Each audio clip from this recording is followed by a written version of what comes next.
University of Education Winneba has been drawn to a news conference organized under the banner of Amnesty International Ghana, seeking to falsely accuse and tarnish the name of the university with human rights abuses.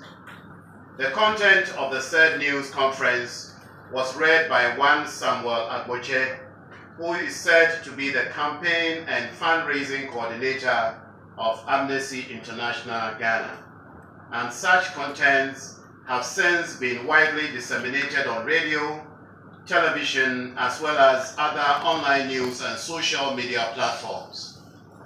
The management of this university expresses grave concern about the content of the news conference, inasmuch as it contains nothing but falsehoods, fabrications, and baseless accusations seeking to pamper to the whims of a few selfish and greedy individuals who have in the last 10 months been scheming to bring the name of the university into disrepute.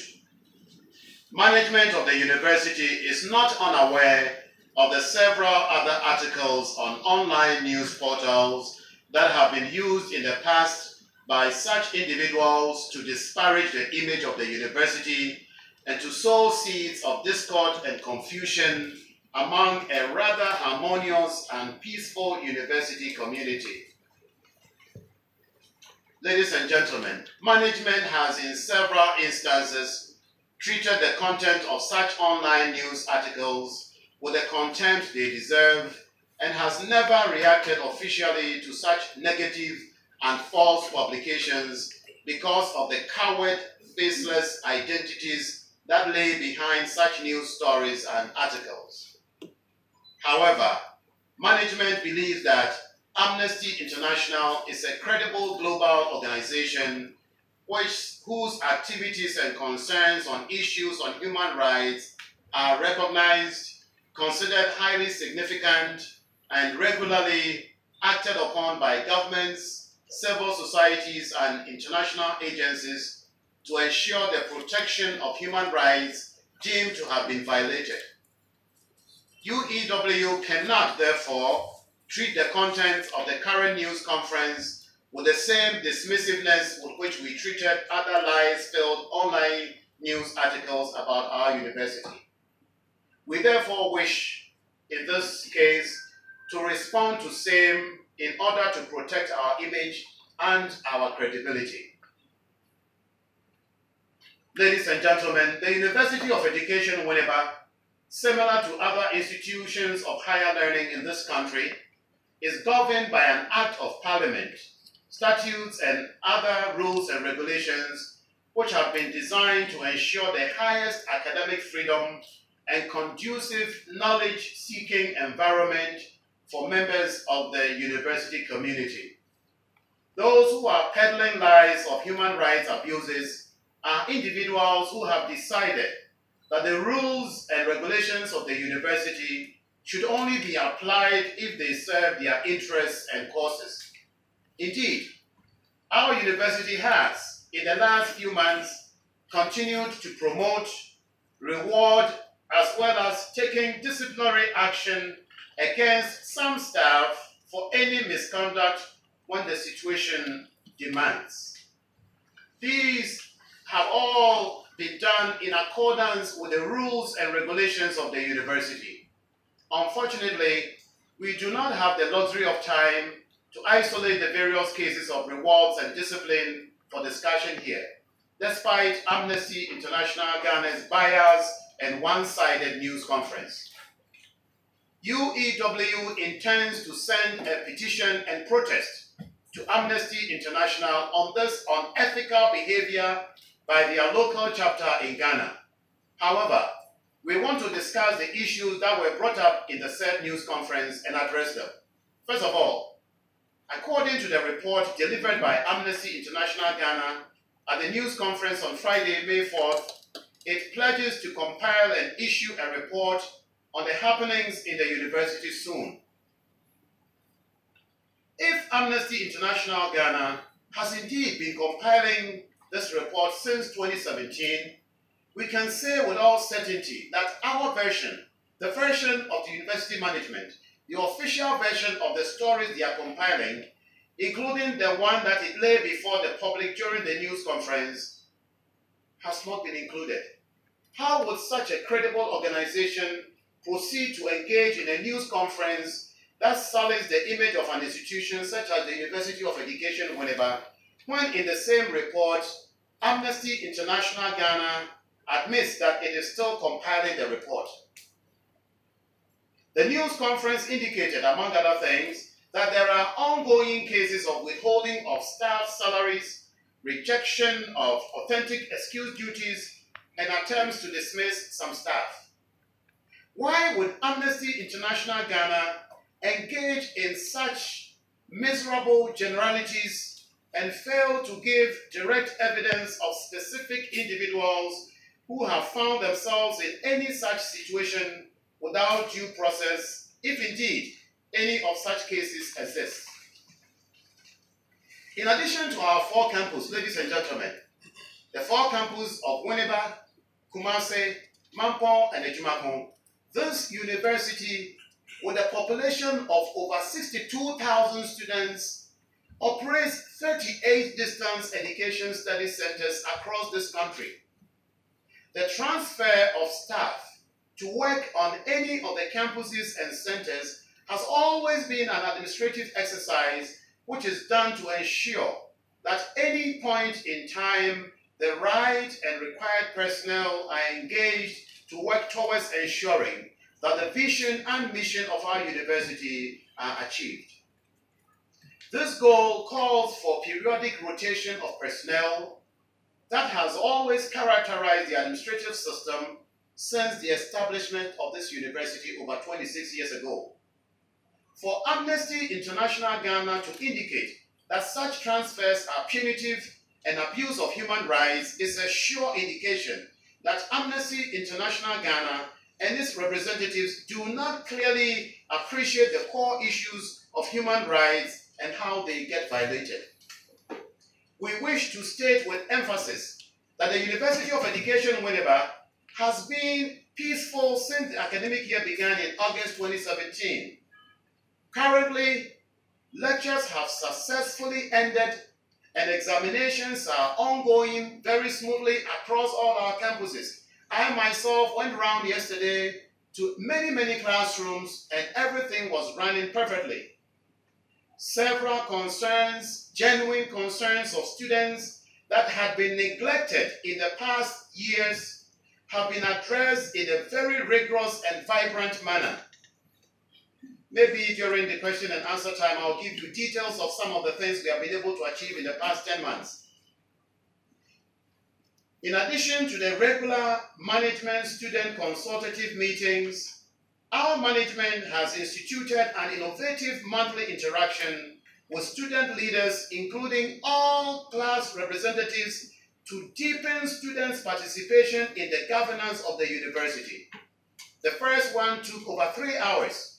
The second one took place in this council chamber, and the third one took place at the Anamwa Mensa Conference Center. There have been 3 congregations in the last year, spanning over 15 events, 15 days of celebration of these.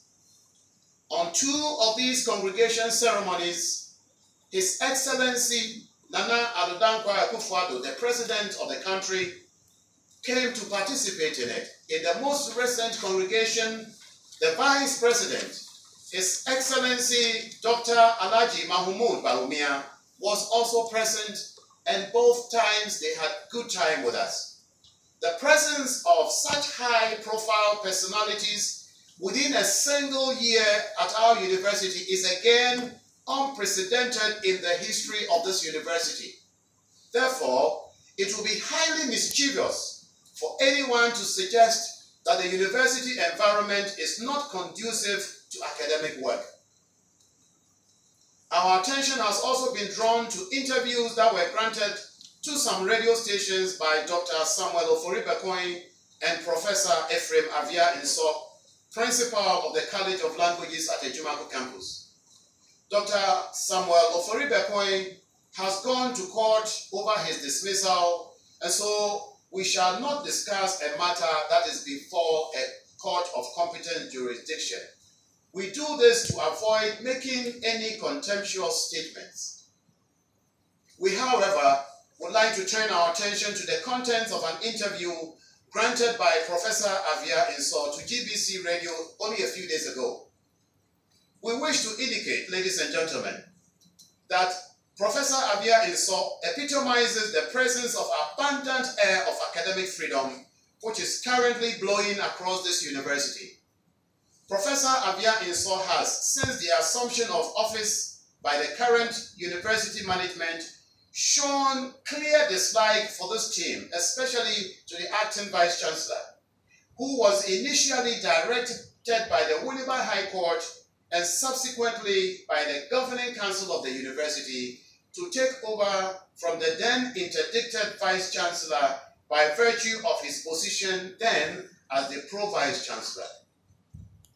Professor Avia Insor has openly asked his staff and faculty members to resist this administration. Professor Avia Insor has had meetings with students at which members of staff were present. He has urged and he has incited students to rebel against this administration. He has determined to bring chaos to the university. Thank God he has failed. He even in the past gave an open space presentation on the UEW case which was pending in court. A move that was contemptuous of court and could have had dire consequences for him and this university should it have been pursued by the plaintiff. In all of these, Professor Avia Insor was never restrained and still finds himself still at post. Is this an example of the culture of silence which Amnesty International is seeking to unjustifiably project? Ladies and gentlemen, we should not forget that Professor Avia Insor, by his position as college principal, is part of management. He sits on university council, yet he goes out of his way to undermine management by inciting staff and students against the very system which he is supposed to help to manage. Professor Avia Insor indicated in the said interview that there is a blacklist of staff lined up for dismissal. This is mischief at the highest level, perpetrated by no mean a person than the principal of one of our 4 colleges, a position which is supposed to come with a high level of respect and responsibility. In the case of Dr. Samuel Akintono, which Professor Avia Insor alludes to as evidence of the culture of silence and injustice, an example of dismissals under this administration, we wish to emphasize that Dr. Samuel Akintono vacated his post. He was never dismissed. Ladies and gentlemen, the records are available for anyone seeking a verification of this issue. While Amnesty International is globally acknowledged as a body that promotes human rights, it is disappointing to come to terms with the conduct of an individual, Mr. Samuel Agboche, operating under the banner of Amnesty International to seek to destroy not only the image of UEW, but also the image of Ghana as a whole. Clearly, Mr. Samuel Agboche was on a mission to set an agenda of his own and perhaps his paymasters. The university is also aware, ladies and gentlemen, of the mischievous role of one of its lecturers, Dr. Vincent Ajali Mensah, who is on the Amnesty International board and is using Amnesty International platform and Mr. Samuel Agboche as his proxy to pursue his own parochial interests. Let me emphasize that Dr. Vincent Ajali Mensah has never hidden his hatred for this present management and especially my good self.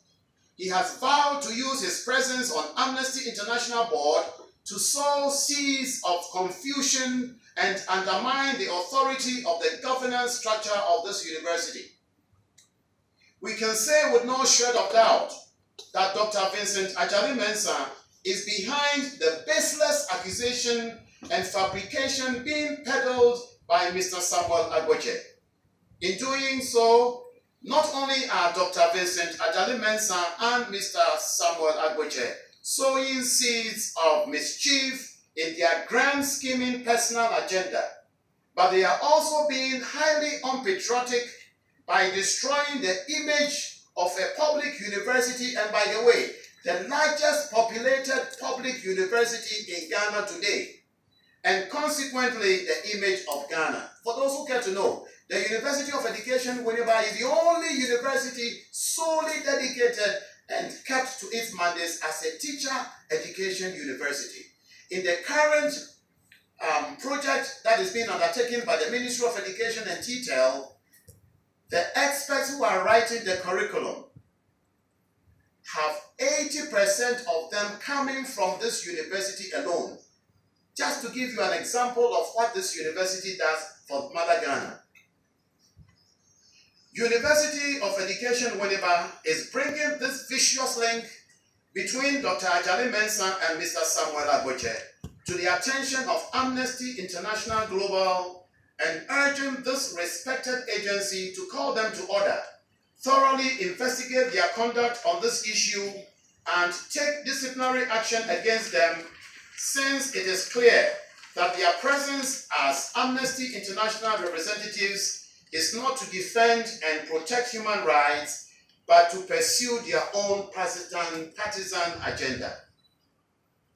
Ladies and gentlemen, we wish to conclude by stating that while we cherish the exercise of free speech and academic freedom as the solid foundation upon which the university's intellectual growth is laid and sustained, we nevertheless admonish members of this community, this university community, to exercise these rights with decorum, dedication, honesty, and truthfulness, and within the ambit of all the rules and regulations applicable for the smooth and effective management and administration of the university.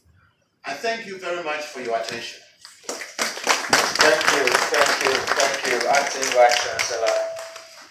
We are grateful for the presentation. We would like to open the floor for questions and answers, but we want to do it this